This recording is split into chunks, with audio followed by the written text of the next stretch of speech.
Hello, everyone, and welcome to another episode of the Design Hours. In this show, we will be asking some real life questions with our guests, design leaders around the world, so we all can learn from their experiences.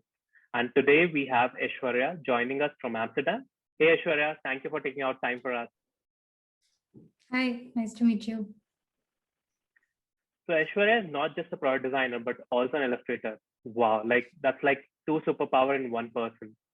So how do you do that, Aishwarya? Can you introduce yourself and maybe like who are you? What do you do? Hi everyone. My name's Aiswarya, or Ice is what everyone usually calls me. I'm currently a product designer. I've been doing this for about 8 to 9 years now. I live in Amsterdam at the moment, and I've been a designer in India, at Zomato, in the US, at Ford in Detroit, where I also studied university, and now I live in Amsterdam. Yeah. Cool. So let's get started, Aishwarya. That's amazing what you're working and everything that you said.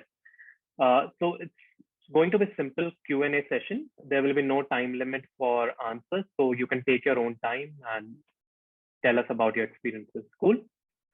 Yes, cool. Okay. So Aishwarya, like as you mentioned, right, you are a product designer, you're an illustrator. So exactly what does like the design mean for you? Like what's design for you? I think design is finding problems that people have and creating solutions, both online and offline, that solve their needs, but also over and above that, delight them. So what I mean by that is it's very important to make sure that we're solving a problem that people have and not just designing for the sake of it. And then I also feel that when we do come up with a solution in any kind of medium or format, design is the one thing that can give you a great experience or an experience beyond users' expectations, and not just solve the need. So that's, I think, where our extra talents and creativity come in. Well said. Yeah, sure. Great. And so according to you, what is that one skill or like it's required to become a designer? I think along with the creativity side and having sort of an eye for good design and being able to find great examples of design in our everyday life, and also finding how it's been done with really nice craft. I think I for design is the execution part, but I think really being able to understand, is this a problem that people really need solving? Is this something we've just made up because we want to design something cool for it? So I think questioning and understanding where target users really have a problem and just solving for that, I think is the one skill that all of us should work on and probably continue to learn and grow. Yeah, I found that it's easy to just design things all the time if you want, with enough money and support, but only when you help someone feel like, okay, wow, this company or this team or this person has given me something I haven't been able to find anywhere else.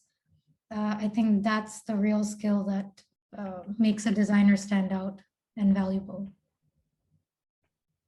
Great. Well said. And what is your source of knowledge? Because you have been working in this industry from past so many years. So how you keep yourself updated about new trends, what's going on, new technologies that's coming? Yeah, that's a good question. I think there's a few different places I'm looking in general. The first is like the classic kind of literature that a lot of great designers have written in the past. So books like The Design of Everyday Things or Designing for Design Systems, I think is an O'Reilly book, which I've read. And also, I think a little bit more on the fundamental level, understanding what is good typography, how do you pick colors that work well together, and how do you create visuals that can last a long time. I think uh, a little bit on that visual and illustration side, there are so many trends every year, new ways of drawing. Do you have outlines this year, or do you not use outlines this year? Do you use gradients, or do you not use gradients? So I think those are trends, but I think there are timeless designs that just stay for decades, and even now and in the future would be valuable. So for me, I think it's important to look at those types of design artifacts and understand why they have been made the way they were made, and see how I can bring some of those principles into my life. And then I would say the third thing, which I think is really changing as our customers change, is just the way we like live life. So, for example, I think during the pandemic, companies like Shopify became really big because people have had to, merchants, first of all, had to switch to online shopping, and then customers also had to switch online. So I think there are digital trends and trends in the way that our lives are changing. So shopping has become more online, and building a Shopify website now is so easy, making like a few clicks and a marketplace of your own, with example of like your own drawings or art, and then having people buy, is something that's now in a year become so normal, which maybe we didn't have 5 years ago. For example, at Zomato at the very beginning, when we had online ordering, we didn't know if people would actually open their phone and order food online. This was maybe 5 or 8 years ago. And today there was no other way to do that. Like, I think the online ordering businesses have really done well. So I think following these customer trends also is important, but that's more, I think, those trends build on each other. They don't just like change randomly. And I think that is helpful to understand where is technology going next. So for those types of things, I have like newsletters that I read in my email just to understand what's changing in the world. And then I would say the last thing I look at more for UI and UX is how are we using technology today? For example, if all of us are sitting on our laptops 8 hours a day, how has that changed from like 5 or 6 years ago when you didn't have also an iPad next to you. You also didn't have like the TV in the background playing something. So I think those types of trends where people are able to move between devices more, people are paying for things in new types of currencies, not just through their phone, but with currencies that just came out through technology and not through physical paper. How people are trusting each other online to buy things without ever seeing a product in person. And also, I would say, yeah, just how things have become so digital and how we take things for granted. I think those things help me from a UI UX standpoint when I read about how teams are building things on Medium or on their company's blogs. And yeah, I'm just learning a lot, even on Figma. How do you build a design system that scales from 5 users to 500 designers in a company? So I think those types of material are also very useful for me. True. Yeah, I think that there are a lot of good publications and a lot of good blogs that people can follow where they keep posting. Yeah. And so you are a product designer and you're an illustrator. So do you have a uniform design process, or like what's your usual design process? How you start your design? Yeah, that's an interesting question.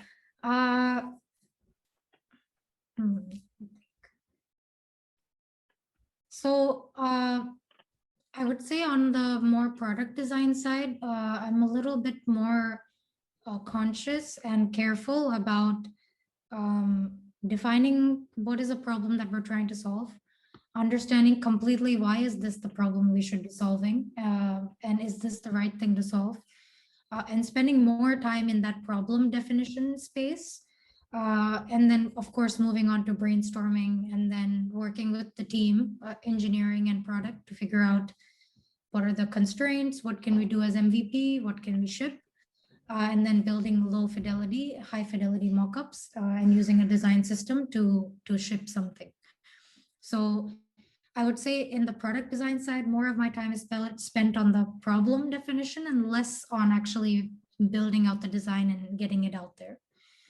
On the illustration side, I would say it's the other way, a little bit more because it's more of a hobby and more of just ideas I get in my head that I think I want to put this on the screen and like see how it looks when it is done. So it's less about what are other people looking for or what is their need, and more of like, okay, this is an experience I had this week or this month, and I want to kind of share it in my own way.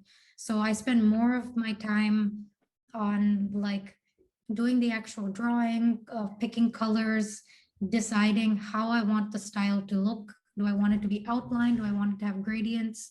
What kind of shadows do I want to introduce? Am I putting one character in the middle of the piece, or am I doing so more of like a background piece with more detail there? So yeah, I think more of it comes on the creation part when it's illustration, and about the final thing and how it looks. And I think that's also because that's where I struggle more. Like I change colors a lot still. I'm always not happy with how it looks. And a lot of my research for illustration comes from other artists as well, and colors that they use and what I think looks nice with what they're doing. So yeah, I think that's probably the biggest difference between both processes. Great, great. And do you have any tips for like how to grow as a designer for our viewers who are planning to step in as a product designer? Yeah, I have a couple of things that I would recommend. I would say the first is always be learning. The product design space is very new. Like the industry is maybe only 10 or 15 years old. These jobs only were created out of thin air 10 or 15 years ago. So a lot of the materials, tools, literature is written by people that are also learning at the same time as you and I. And so I would say, don't be afraid to learn new things. So in 15 years, we've gone from using Adobe tools for mockups to using Sketch for mockups, and now Figma is the newest tool that's out there. So all of us are migrating tools. We are changing the way that we do things, and you have to just not be afraid to learn those types of things. Like that's always going to change. So that fear, I think, is something you shouldn't have. You should just dive in, and there's so much community knowledge out there today that anyone is able to help you at the tip of your fingers. Sort of like what Pratik is doing with these videos is just trying to get all of this knowledge out there for everyone to learn. The second thing I would say is it's very important to question what you're designing and why. And I've repeated this a few times in this episode, but I think the real value of your time and the customer's time is only when you're finding something that they struggle with and solving it for them. So if it means you have to create a design, right? And you're not really sure, hey, is this something we should really be doing? I don't think this is a great use of time. Take the time, step back, question, is this something that we should work on? Bring it up politely with your team and with your management and say, here's what I think, and here is a solution I have of like what we could do instead. So question things, but also try to come up with an alternative proposal of what you would want to do. So I think that questioning makes everyone challenge each other and themselves, and you end up with something better over time. And I think the third thing is just being open to feedback and not taking it personally. I have to put myself out there all the time when I make an illustration and I post it and then I want to sell it. So for example, right now I'm doing a small fundraiser on my Instagram page for donating money to India's like COVID relief. And I got 10 prints made. So they're sitting at home.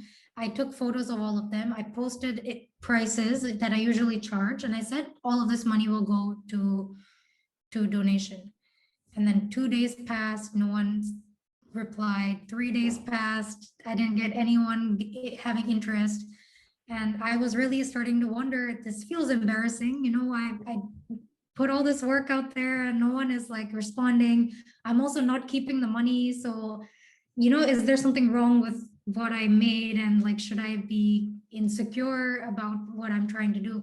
And it's really not about that. And I think I had to take some time to step out of that and say, social media is very attention prone to lack of attention. I need to just remind people. I need to get it out there. I need to start personally contacting friends to see if they're interested. And a week later now, I have 2 or 3 left that I haven't sold yet out of 11. So it's very easy to start taking things personally, and it feels like you have risked something in your personality and in your self-esteem, but it's really not about that. And it's not about you. It's maybe sometimes about the work. Maybe it's just the mood of the people that you're trying to talk to. Maybe they're not in a good mood, or you're in an environment where you're not at the same level as everyone else. Maybe they are better than you in terms of skill, but that's a great place to be. That's where you will grow. So I think this is one of the biggest things I learn, and I keep learning, is don't take things personally. And it could be feedback about the work itself where you can completely improve and learn, or it could be like 10 other factors. So yeah, I think it builds a thick skin, but you don't be afraid. That's it. I really like the last thing that you said, right? There's a difference between a feedback and a critique. And whenever we hear the word feedback, right, people actually take a step back and think of like it's a critique and people are talking about and then take it personally.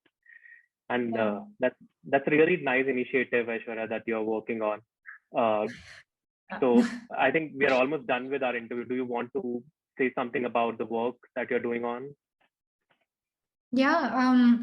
So I guess I've been a product designer for many years, but over the last few years, I've also started drawing.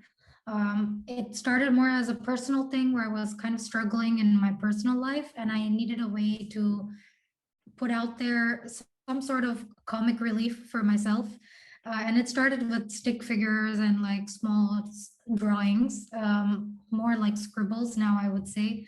And eventually, to me, that was a way to relax, not worry about expressing my creativity with my work, with my office life, but more with my personal life, and not letting myself have all the freedom that I want.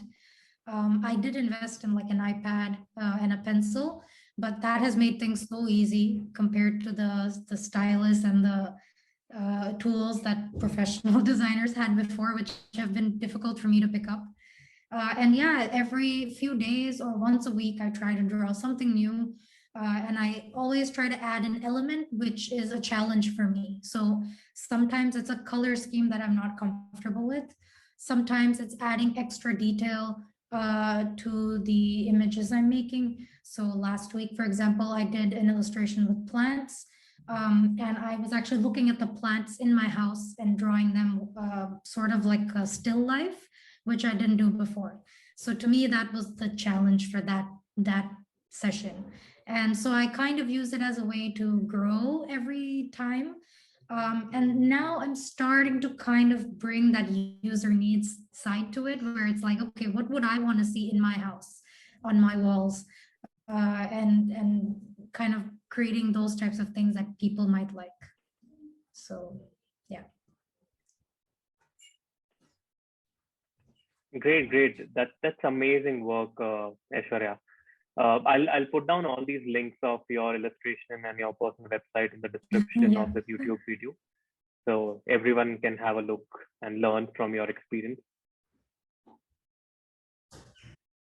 Yeah, and I think my portfolio is just one example. Definitely to have a look if that's something that's interesting to you, to see how I've laid out my projects.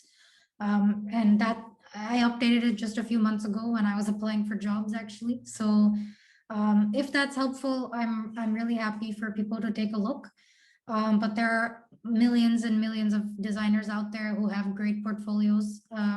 So I think I would encourage everyone to use mine as an example, but also look at others. And yeah, like I said, if you have any feedback on my work, please share it with me. I'm still trying to develop a thicker skin. Great, great. So we'll be releasing more such episodes with such amazing guests. So please hit like, subscribe to the channel to stay updated. Also, you can tell us what you want to learn, and we will cover that in our next video. So you can comment what things you want, or if you have some kind of question. And all the links that I've said, I'll post it in description of this video. That's all, folks, from our side. Thank you so much, Aishwarya. It was amazing talking to you today. You too.